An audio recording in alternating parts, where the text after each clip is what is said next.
Hi, I've tried having many genres covered in today's video, for variety, so regardless of what your faves are, you should find at least a few of these to be interesting. So, let's jump right in.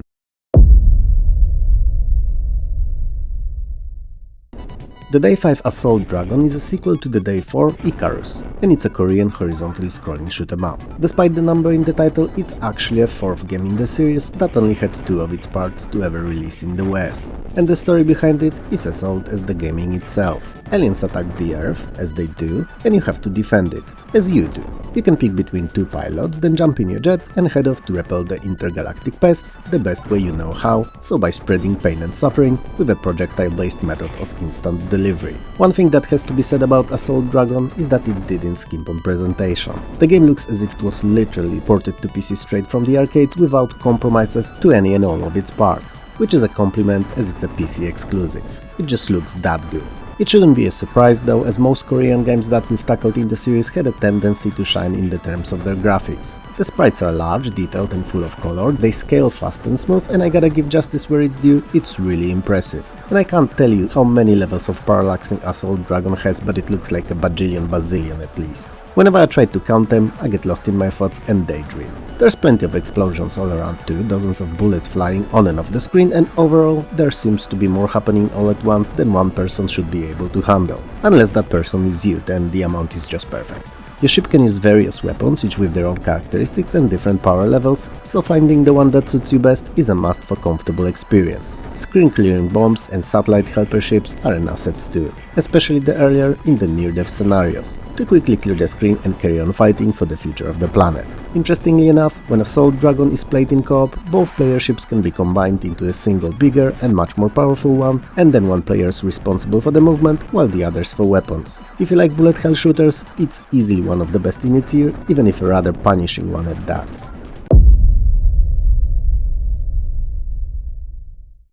The Dungeons of Grimlor 2 is naturally a sequel, and I'm not only drawing the conclusion from the number in the title, I had a vision and I felt that it was. I have powers. Well, that one and the other, which is much more impressive and allows me, if I only focus on it with all my strength, to predict the past. I call it memory. Catchy, right? Feel free to quote me on that. Dungeons of Grimlor 2 is also a top-down fantasy arcade shooter / dungeon crawler. The dragon that terrorized the city of Grimlor in the first game is back, this time as a lich. Because everyone knows that slain dragons come back as liches. It's a common knowledge. This one's no ordinary lich though, he's stronger than any lich or dragon could ever be on its own. He's a being of pure evil. Or wait, no, scratch that. He's actually the second worst being made of pure evil. First would be my boss's demon of a wife. She takes the cake. Literal and proverbial. But that literal bit is a completely different story and one for another day. Dragon is back, or Lich is back actually, and we're once more left in a situation when there's no one to take him down, so it's gotta be you. This time, playing as Sir Merdimek. Not giving it too much thought, you arm yourself to the teeth and head off to the dungeon to defeat the undead Scourge. Dungeons of Grimlor 2 is sort of a mixture of generic roguelite with Gauntlet, and bits and pieces of Boulder Dash too.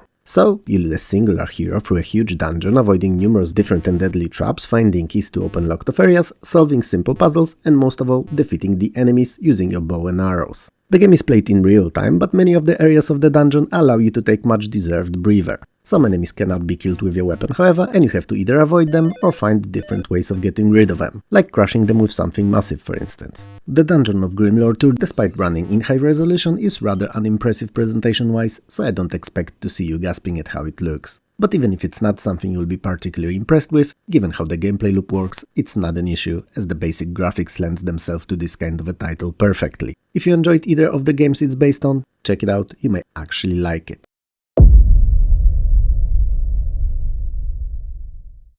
Fincross is a Paznik variant. A Paznik variant, you say, eh? But what if I don't know what Paznik is, buddy? Is that some kind of an exotic dish? Something fishy or with weird roots, perhaps? Or maybe an airborne disease? How am I supposed to know?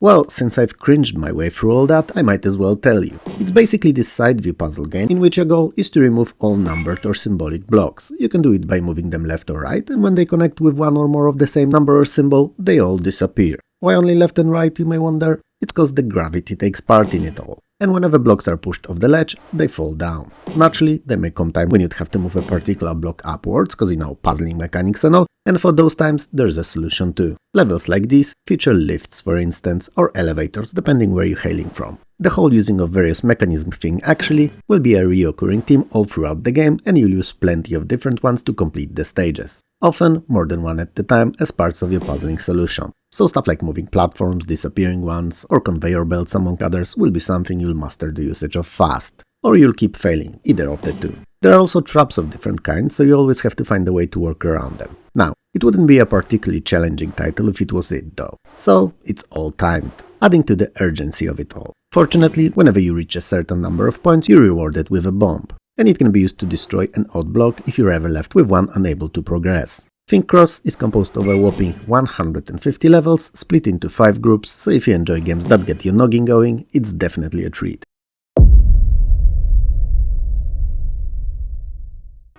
The Neverending Story 2, the arcade, should be called the Never Releasing Story 2, the Cancellation. It would be better for all, us gamers and the devs who had to work on this disappointment.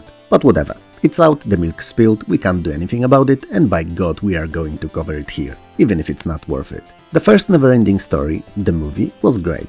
Well, at least in the eyes of a kid I was when I saw it. The second, not so much. But I'll spare you the details. Point is, same thing happened with the games. So first was decent, and this second just is. Anyway, you're naturally playing as Bastian, a teen hero of the movies, who are once more called by the Child Empress to save the Land of Dreams, Fantasia. And while it all sounds epic and grandiose, at least for kids it should, what you'll be actually doing in the game is anything but. Your task, should you collect enough strength to fire up this third and play it, will be to either outrun the giants or push them off the ledges, all in a side-scrolling platforming setting. With every more boring than the last level completed, you will be rewarded with couple of pages of the story to push the plot forward. Now, it's hardly a reward reading walls of text in a video game, but given how terrible the rest of Neverending Story 2 the arcade is, this is actually a highlight, as it's at least a bit interesting, unlike anything else about it. What's worse, even the graphics don't save the game. They're nicely animated, I'll give them that, but look bland and grey-brownish, and sound design is no better. If no one's making you play this game,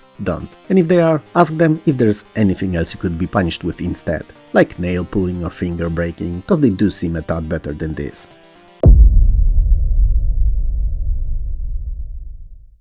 The Lost Tribe is one of those edutainment types of games, so tools made for teaching under a guise of entertainment. More often than not, they're just a nightmare to run and go through, either lacking in the gameplay, presentation or story, or most of the time all three of these. Now, generally speaking, in most cases I'd not include such a title here as they are a waste of space, but this one is surprisingly fun. It's a survival management and simulation mixture that's very similar to Oregon Trail. Yep, you heard that right, another of those actually good edutainment titles. The background of it all goes as follows. A volcano erupted, I know, terrible. What's worse, guess whose village was built in close proximity and is now no more. Yep, yours. So, you gather up all of the survivors and head off to find a better place to settle in. Preferably one that's safe and rich in fauna and flora. So not Australia, cause as much as it's beautiful, all living creatures and plants there somehow evolved to kill humans. Was it a coincidence or Earth telling us that we're pests? It's hard to tell, but it crosses off the continent of the list of places to lead your tribe to.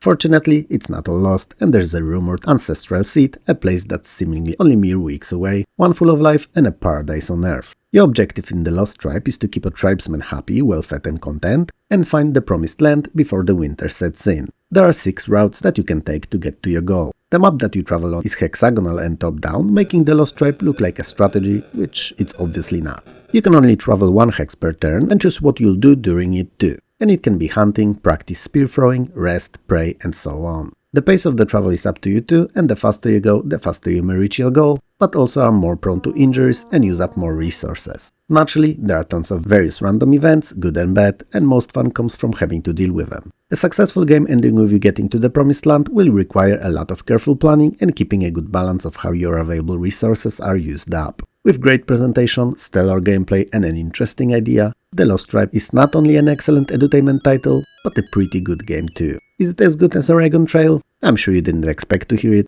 but yeah, it is. Perhaps better even. It's just not as relatable and much less known, so never gained any real traction.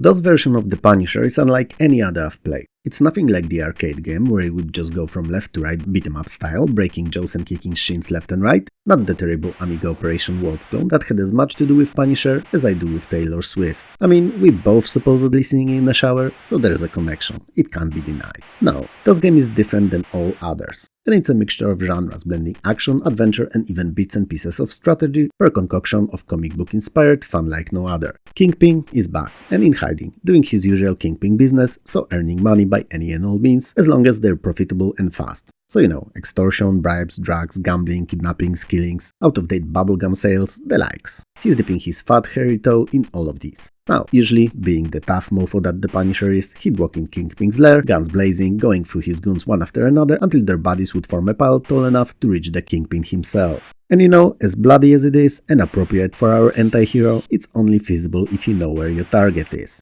So, our buff mountain of muscles has no other choice than seek outside counseling, in this particular case, an informer. And he's not a man that shares what he knows willingly. So, to secure the Kingpin's location, our always angry vigilante has to come up with a half of a meal, and pronto. And he aims to do just that. The game's mainly top-down and sees you controlling Frank Castle all around New York, entering buildings, known criminal locations, and taking them out, one building at a time, like a deranged cleaner freeing the streets of NYC from the scum that pollutes it. Each of these done brings in money, and that's how you'll grind it. Oh, naturally, the underground is not blind to the temperature changes on the street, and when things turn hot, they send assailants to help Frank with his early retirement. Usually when he's driving somewhere. I mean, imagine being Frank Castle, right? Minding your own business, just getting rid of the criminals all day long until you get tired, right? You still with me? So, when you eventually do, you naturally want to grab a staple of NYC cuisine, pizza, as one does. And on your way to get to that goddamn pepperoni, someone starts unloading magazines after magazines of high caliber rounds your way. And all that is just not cool, man. What is though, is the game. It's not without its small faults here and there, but they're nothing you can't just overlook, and I think that it overall managed to capture the spirit of the comic book in its simple yet stylish EGA presentation perfectly. So, if you like Punisher graphic novels, check the game out, it's worth it.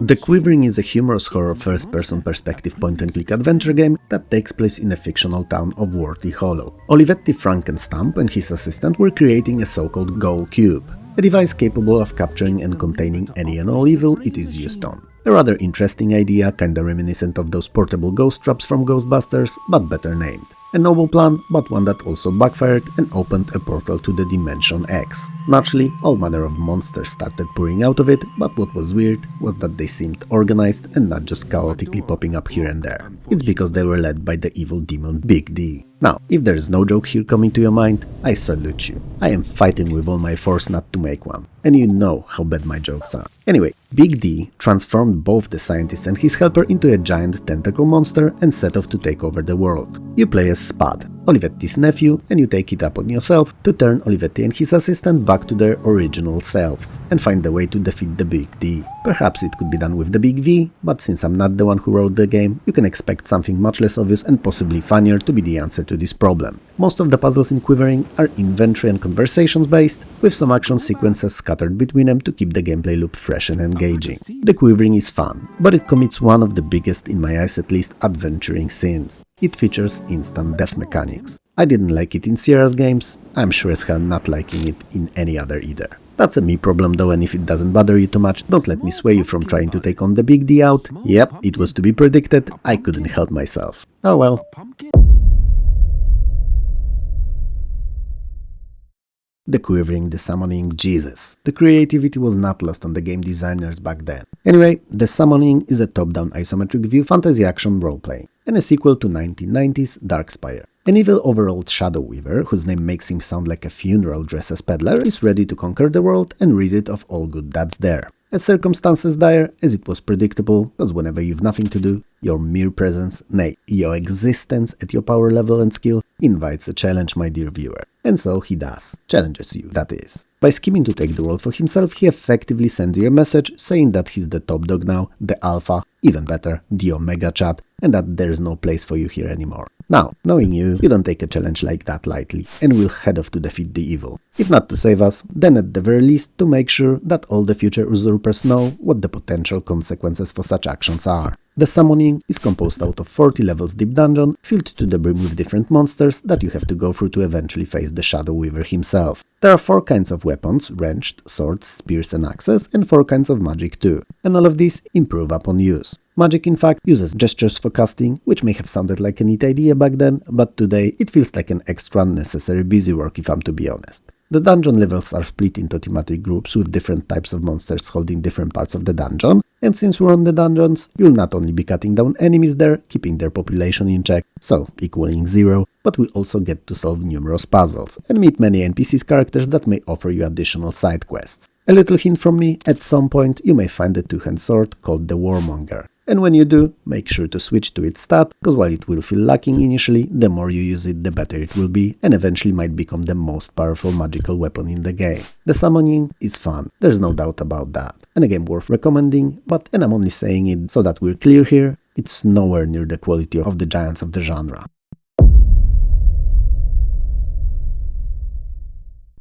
The Taking of Beverly Hills is a mediocre tie-in to similarly unspectacular movie of the same title. How bad of a movie it was? Well, given it had a budget of $25 million and didn't even manage to bring one of these millions back in the takings, should tell you everything you need to know about it. The game is an action-adventure and it's not much better as it adapts the movie's story in an interactive format. It takes place in Beverly Hills and sees you controlling both a football player Boomer Hayes and his girlfriend Laura Sage. Robert Masterson, LA Football's team coach, is leading a group of robbers who want to steal the priceless Boriselli fresco and kill one of our 2 protagonists, Boomer. In the same time, Boomer aims to stop the robbery and bring Masterson to justice, all the while avoiding ex-caps and a hired tag Benitez who are working for Masterson. You know what would be funny here? Like in a way cringe funny? If he was not Robert Masterson, but Danny Masterson. If all that sounded stupid, convoluted and overthought for no reason in particular, then you have a proof that both game and a movie are not worth experiencing. Playing as Boomer and Laura, switching between them, you have to recreate the terrible events of the original and somehow not die from indulging yourself in such a lowbrow material. The game uses 3 different viewpoints depending on the scene and can be top-down, side view and first-person perspective. But what it should really be is turned off and swapped for something good, or better yet, never installed on your hard drive in the first place, which fortunately is not something you'll be far from doing when you play it, turning it off that is, because all the cheap devs you'll get to experience in it will no doubt discourage you from carrying on.